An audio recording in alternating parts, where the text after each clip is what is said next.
आप सभी का स्वागत है। कल 5 राज्यों के चुनाव में से 2 राज्यों में प्रथम चरण का मतदान समाप्त हुआ है। सबसे पहले तो मैं भारतीय जनता पार्टी की ओर से, हमारे अध्यक्ष श्रीमान नड्डा जी की ओर से, देश के प्रधानमंत्री जी की, श्रीमान नरेंद्र मोदी जी की ओर से, दोनों राज्यों की प्रथम चरण में मतदान जो हुआ है, इसलिए दोनों राज्यों की जनता का हृदय से धन्यवाद करना चाहता हूं कि भारतीय जनता पार्टी के तरफ में भारी मात्रा में मतदान कर उन्होंने इस चुनाव में हमारे लिए शुभ संकेत दिए हैं। पश्चिम बंगाल में 84% से ज्यादा मतदान और आसाम में 79% से ज्यादा मतदान, ये मतदाताओं का भारी उत्साह बताता है। ये दोनों राज्य, आसाम कुछ सालों पहले और बंगाल इस चुनाव के पहले हर चुनाव में चुनावी हिंसा के लिए जाने माने वाले राज्य हैं। दोनों जगह मतदान शांतिपूर्ण हुआ है। एक भी व्यक्ति की जान कहीं पर नहीं गई है। मैं मानता हूं ये लोकतंत्र में आने वाले दिनों के लिए दोनों राज्यों के लिए शुभ संकेत है। मित्रों, दोनों राज्यों के कार्यकर्ता, हमारे जो फील्ड में बूथ तक के पार्टी के प्रचार करने वाले प्रमुख लोग हैं और जिला स्तर और प्रदेश स्तर के हमारे नेतृत्व गण से चर्चा करने के बाद मैं मानता हूं कि बंगाल में हम 30 में से 26 सीट से ज्यादा भारतीय जनता पार्टी विजयी हो रही है और प्रचंड बहुमत के साथ सीटें जीत रही हैं। हमारी सीटें भी बड़ी मात्रा में बढ़ रही है और सीटों पर जीत का अंतर भी, मार्जिन भी बहुत बड़ी मात्रा में बढ़ रहा है। जहां तक आसाम का सवाल है, 47 में से 37 सीटों से ज्यादा, 37 सीटों से ज्यादा भारतीय जनता पार्टी विजय प्राप्त करेगी। इसके साफ संकेत भारतीय जनता पार्टी की चुनावी मशीनरी से हमें मिले हैं और मैं मानता हूं कि दोनों राज्यों ने एक सकारात्मक मतदान किया है। असम के अंदर आतंकवाद मुक्त असम, आंदोलन मुक्त असम, विकास के रास्ते पर चल पड़ा हुआ असम, रोजगारी के रास्ते पर चल पड़ा हुआ असम, इसके पक्ष में साफ मैंडेट दिखाई पड़ता है। और असम के अंदर इसके साथ साथ बाढ़ मुक्त असम के भारतीय जनता पार्टी के वादे को भी बहुत बड़ा समर्थन मिला है। प्रधानमंत्री मोदी जी के नेतृत्व में असम के अंदर जो विकास हुआ है, वहां की हमारी सरकार, हमारे मुख्यमंत्री श्री सर्बानंद सोनोवाल और हेमंत बिस्वा शर्मा की जोड़ी ने जिस प्रकार से अभूतपूर्व विकास असम के अंदर किया है, इसको बड़ा जन समर्थन मिलता हुआ दिखाई पड़ता है। डबल इंजन सरकार का कंसेप्ट असम की जनता को भारतीय जनता पार्टी के आचरण से समझ में आया है और ब्रह्मपुत्र नदी पर 6 से ज्यादा ब्रिज बनना, काजीरंगा के जंगलों की जमीन घुसपैठियों से मुक्त कराना, श्रीमंत शंकरदेव और माधवदेव के सत्र की जमीन को घुसपैठियों से मुक्त कराना, ढेर सारे विकास के काम जिसका एक सकारात्मक झुकाव भारतीय जनता पार्टी के प्रति स्पष्ट नजर आता है और हमारे गठबंधन की 37 सीटें से कम नहीं होगी, इसका मुझे पूरा विश्वास है। दूसरी ओर बंगाल के अंदर बंगाल के अंदर जिस प्रकार का तुष्टीकरण का माहौल था, जिस प्रकार से बेरोक टोक घुसपैठियों का घुसना चालू रहा, जिस प्रकार से पूरा बंगाल जन कल्याण के पैसे सरकारी मशीनरी और सत्ताधारी पार्टी मिलकर हड़प करते रहे, भ्रष्टाचार की भेंट चढ़ गए, जिस प्रकार से अम्फान का रिलीफ रिहेबिलिटेशन हो या कोरोना के खिलाफ लड़ाई हो, जिस प्रकार से अव्यवस्था और अफरा तफरी देखी गई, और औद्योगिक विकास, महिला सुरक्षा, ये सब में घोर निराशा और हताशा बंगाल की जनता को प्राप्त हुई है। 27 साल के कम्युनिस्टों के शासन के बाद उनको एक आशा थी कि दीदी एक नई शुरुआत लेकर आएगी, मगर दल का चिन्ह बदल गया, दल का नाम बदल गया, बंगाल वही का वही रहा और गिरावट आई। और उस वक्त मोदी जी के नेतृत्व में हमने जो सोनार बांग्ला का एक विजन दिया है, हमने बंगाल की जनता के मन में एक आशा की जोत जगाने में हम सफल रहे हैं कि अन्य राज्यों की तरह बंगाल भी सुजलाम सुफलाम हो सकता है, बंगाल भी विकसित हो सकता है, बंगाल के अंदर भी शांति हो सकती है, बंगाल के अंदर भी तुष्टीकरण से बगैर संविधान की योजना के तहत कोई सरकार चल सकती है, बंगाल के अंदर भी धार्मिक स्वतंत्रता सभी धर्मों के लोगों को मिल सकती है। ये सारे मुद्दों को बंगाल की जनता ने मोदी जी के प्रति अथाह प्रेम और अमिट आशा के साथ स्वीकारा है। जो कार्यकर्ता चुनाव के फील्ड में थे, सुबह सुबह थोड़ी दहशत थी कि हर बार की तरह गुंडे चुनाव को प्रभावित करेंगे, प्रदूषित करेंगे, परंतु मैं चुनाव आयोग को बधाई देना चाहता हूं कि बंगाल के अंदर शांतिपूर्ण चुनाव कराने में चुनाव आयोग को सफलता मिली है। आप सभी लोग भी जानते हैं, विगत कई सालों से बंगाल के अंदर चुनाव में हिंसा आम हो गई थी। आप लोगों ने उसको कवर करना भी छोड़ दिया था, क्योंकि आप समझते थे वो तो होना ही है।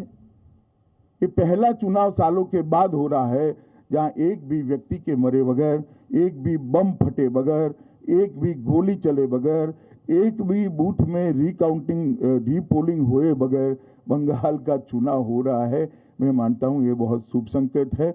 बंगाल की महिलाओं का भी मैं विशेष आभार प्रकट करना चाहता हूं, क्योंकि महिलाओं ने बढ़ चढ़कर भारतीय जनता पार्टी के पक्ष में मतदान किया है।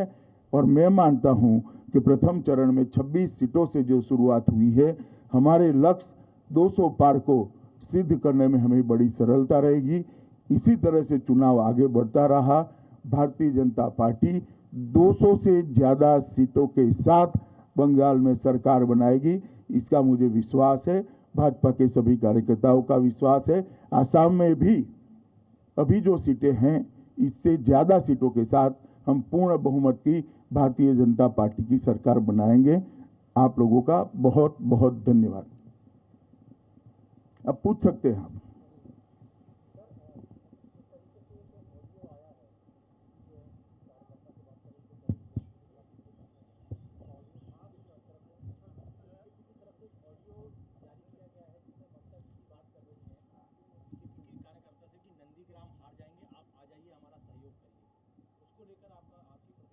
मेरी कोई प्रतिक्रिया नहीं हो सकती। हर एक को अधिकार है अपना समर्थन जुटाने का। ममता जी भी जुटा रही है, इसमें क्या है?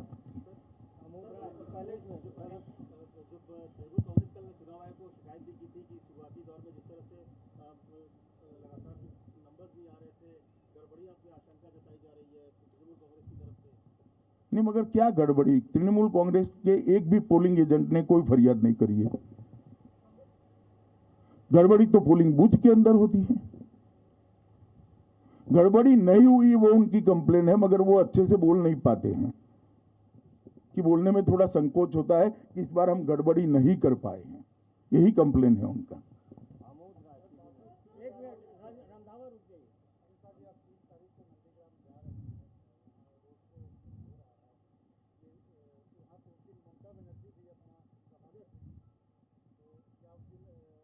नथिंग स्पेशल, नंदीग्राम हमारे लिए एक सीट है। मैं नंदीग्राम के मतदाताओं को इतना ही कहना चाहता हूं कि बंगाल के अंदर परिवर्तन अगर करना है तो बंगाल की 200 सीटों ने परिवर्तन करना पड़ेगा। नंदीग्राम अकेला ही कर दे तो बंगाल के अंदर अपने आप परिवर्तन हो जाएगा। तो मेरी बंगाल के नंदीग्राम कॉन्स्टिट्यूएंसी के मतदाताओं को अपील है कि परिवर्तन तो आपके ही हाथ में है, आप अकेले ही कर दीजिए, परिवर्तन हो जाएगा। विकास भदौरिया जी अमित भाई, अभी तो पहले चरण का मतदान हुआ है, ऐसे कौन से संकेत हैं जिनके आधार पर आप ये एनालिसिस कर सकते हैं कि ये जो 84% मतदान आपके पक्ष में हुआ है और दूसरा यही मोमेंटम आगे भी 7 चरणों में बरकरार रहेगा? देखिए विकास जी, ये मैं तो चुनाव के पहले से कर रहा हूं कि 200 सीटें आएगी। आप लोग कई बार मेरी बात मानते नहीं है, मगर मैं बताता हूं 200 से ज्यादा सीटें आएगी, क्योंकि जब हम प्रचार में जाते हैं, जब संगठन के काम करने के लिए जाते हैं, बंगाल की जनता के जो उद्गार होते हैं, बंगाल की जनता की जो भावनाएं होती है, इनकी संवेदनाएं होती है, वो हमें स्पर्श करती हैं।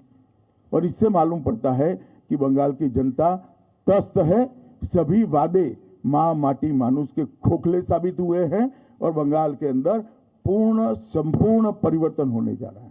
Megha Prasad, Times Now. Sir Amit sir, आप कल अहमदाबाद में थे, कुछ ऐसी रिपोर्ट्स आ रही हैं कि शरद पवार जी और प्रफुल्ल पटेल जी दोनों चलिए, अहमदाबाद सब चीजें सार्वजनिक नहीं होती है। नवजोत रंधावा, रविंद्र सिंह, जी न्यूज। आरोप भी लगाते रही है कि टीएमसी बीजेपी कार्यकर्ताओं की हत्या करते रहे, हिंसा काफ़ी हुई और आप कई कार्यकर्ताओं से मुलाकात भी की उनके परिवार से। अब बीजेपी के ही जो शामिल हो गए हैं उनसे ममता बनर्जी खुद फ़ोन कर रही हैं कि हमें समर्थन करो। एक तरफ हिंसा और दूसरी तरफ इस तरह की अपील। आपको लग रहा है कि जमीन खिसकने का डर है या फिर वो अपने लोगों को वापस लेना चाहती है? जमीन खिसकने के लिए टेलीफोन कॉल का परिचायक होना जरूरी नहीं है। जमीन खिसक चुकी है, जमीन जनता ने खिसकाई है। और फिर से एक बार मैं कहता हूं, 200 से ज्यादा सीटों के साथ भारतीय जनता पार्टी की वहां सरकार बनने जा रही है। विनीत, टीवी 18। सर, जिस तरह से पीएम बंगाल गए थे, ममता बनर्जी का कहना है कि वहां जाकर के वो प्रचार कर रहे हैं। जब बांग्लादेश के एक एक्टर ममता बनर्जी के पक्ष में प्रचार कर रहे थे तो बीजेपी ने सवाल खड़े किए थे। अब पीएम के दौरे पर ममता बनर्जी सवाल खड़े भाई वो तो खड़े करे, आप काहे को कर रहे हैं? कल पीएम ने कोई बात करी है वहां पर प्रचार की? कोई बात नहीं करी। प्रधानमंत्री का दौरा है 2 देशों के संबंध मजबूत करने के लिए, 2 देशों के सांस्कृतिक संबंधों को रिवाइव करने के लिए। वहां पर उन्होंने ना चुनाव की बात करी है, ना ममता दीदी को कुछ कहा है, ना भाजपा के लिए कुछ कहा है। नंदिता प्रतिदिन।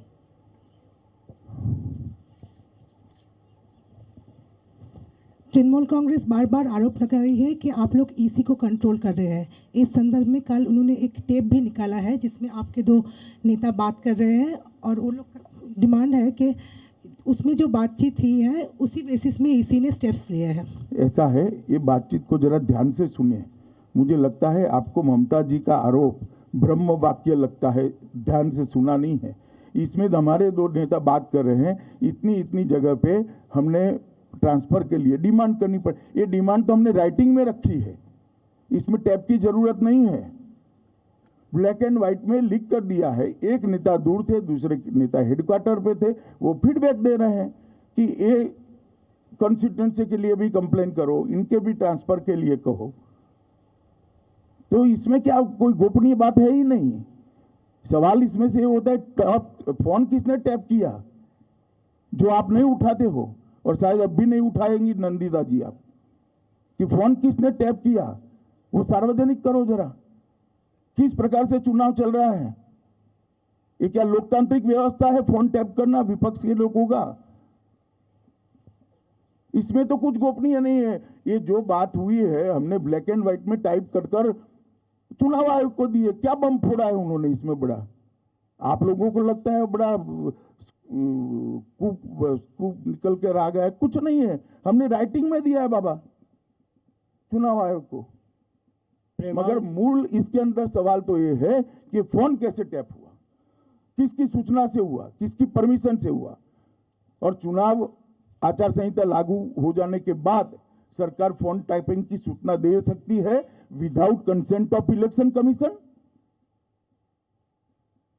इसमें तो एक क्वेश्चन एराइज होता है, ये आपको तृणमूल कांग्रेस की प्रेस कॉन्फ्रेंस में पूछना चाहिए था। प्रेमांशु आनंद बाजार पत्रिका।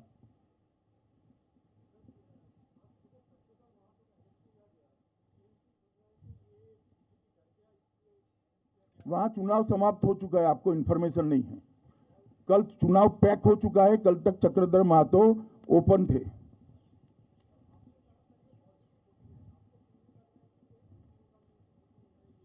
देखिए, एंटी इनकम्बेंसी तभी एनकेस होती है कि किसी और से आशाबंदी हो, और मैं मानता हूं भाजपा से आशाबंदी है, इसलिए मैं उसको सकारात्मक मतदान भारतीय जनता पार्टी के पक्ष में मानता हूं। प्रधानमंत्री जी पर विश्वास है, भारतीय जनता पार्टी की सभी सरकारों के आचरण पर विश्वास है बंगाल की जनता।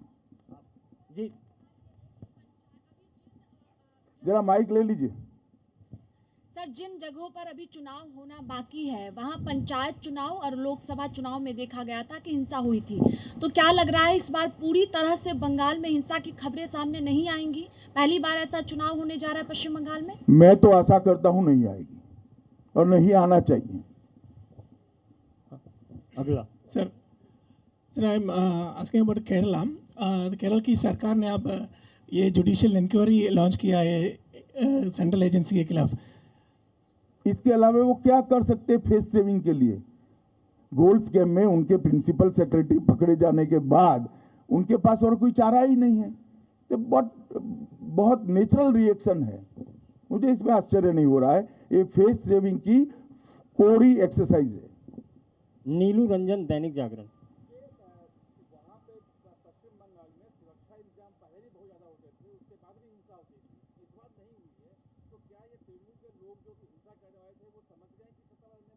नहीं, जनता की जागृति इतनी है कि जनता से हिंसा करने वाले डरते हैं। शीला भट्ट। बोलिए। Sheila Bhatt from Dainik Bhaskar online. अमित भाई, एक दिल्ली मीडिया में ऐसा माहौल है जो समझने वाले और जो ग्राउंड विजिट करके आए हैं कि इस वेस्ट बंगाल इलेक्शन बहुत रोचक है, लेकिन इस वक्त उसके एनालिसिस में माना जाता है कि भारतीय जनता पार्टी का मोमेंटम है, लेकिन ममता बनर्जी भी अपना दम दिखा रही है और टीएमसी की एज है। इस दिल्ली का मीडिया हमेशा से परिवर्तन भांपने में असफल रहता है।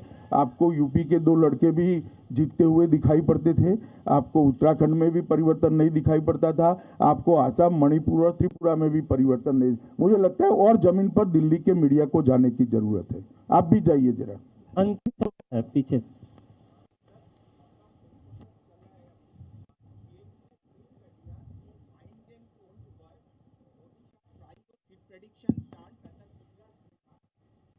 क्या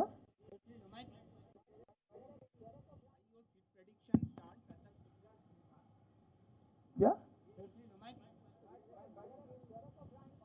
ये आपका प्रेस कॉन्फ्रेंस चलती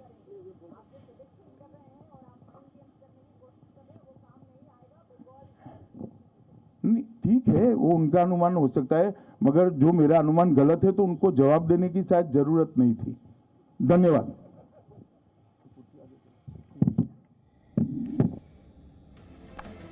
तो गृह मंत्री अमित शाह को आप सुन रहे थे प्रेस कॉन्फ्रेंस कर। उन्होंने जो कल पहले चरण का मतदान हुआ उसे लेकर उन्होंने कहा कि बहुत अच्छे और शुभ संकेत हमें उस मतदान से मिले हैं, जिस तरीके से लोगों ने बढ़ चढ़कर मतदान में हिस्सा लिया। बंगाल में प्रचंड बहुमत की सरकार बनने जा रही है, फिर से इस बात का दावा उन्होंने किया। साथ ही अगर बात पश्चिम बंगाल के पहले चरण की करें तो उनका कहना है कि पहले चरण में 30 सीटों के लिए मतदान हुआ, जिसमें से 26 सीटें 30 में से बीजेपी जीतने जा रही है पहले चरण में। मित्रों, दोनों राज्यों के कार्यकर्ता, हमारे जो फील्ड में बूथ तक के पार्टी के प्रचार करने वाले प्रमुख लोग हैं और जिला स्तर और प्रदेश स्तर के हमारे नेतृत्व गण से चर्चा करने के बाद मैं मानता हूं कि बंगाल में हम 30 में से 26 सीट से ज्यादा भारतीय जनता पार्टी विजयी हो रही है और प्रचंड बहुमत के साथ सीटें जीत रही हैं। हमारी सीटें भी बड़ी मात्रा में बढ़ रही है और सीटों पर जीत का अंतर भी, मार्जिन भी बहुत बड़ी मात्रा में बढ़ रहा है। जहां तक आसाम का सवाल है, 47 में से 37 सीटों से ज्यादा, 37 सीटों से ज्यादा भारतीय जनता पार्टी विजय प्राप्त करेगी। इसके साफ संकेत भारतीय जनता पार्टी की चुनावी मशीनरी से हमें मिले हैं।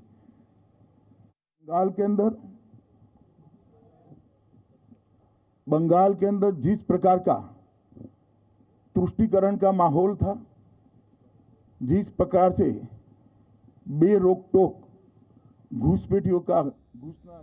Presenting V News app, available on Google Play and App Store. Download it now.